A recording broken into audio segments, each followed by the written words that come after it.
మీరిచ్చిన శ్వేతపత్రం మీదనే మాట్లాడే తప్ప నేను వేరే ఒక అక్షరం కూడా మాట్లాడలేదు.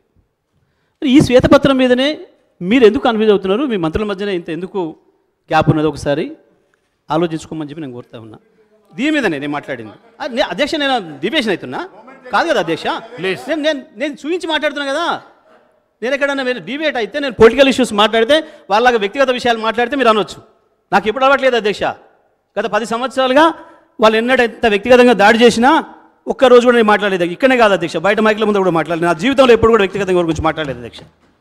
వాళ్ళిద్దరికి అన్నదమ్ములకి అలవాటు మొదటి నుంచి కూడా. ఆయన నేను ఎప్పుడు పోలేదు, నేను ఎప్పుడు కూడా అట్లా పోలేదు అధ్యక్ష.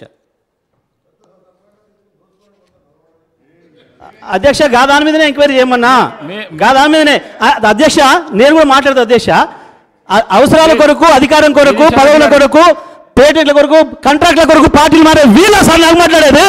ఈ బహిమాలలో నా గురించి మాట్లాడేది. ఈ పార్టీలో ఉండి ఆ పార్టీకి పోయి బీజేపీకి పోతే కూడా బీజేపీలో ఉన్న ఓటేయమని చెప్పిన గీల మాట్లాడతారా? గీలగా నైతికత ఉందా? వీళ్ళ నైతికత ఉన్న వాళ్ళు ఒక మాట చెప్పాలంటే రాజకీయంగా వాళ్ళు ఏమన్నా సార్ పదవి అనకూడదు ఈ సభలో. వాళ్ళకి వీళ్ళు సార్ వీళ్ళిద్దరు వీళ్ళు నా గురించి మాట్లాడుతున్నారు. నాది తెలిసిన పుస్తకం నా జీవితం అంతా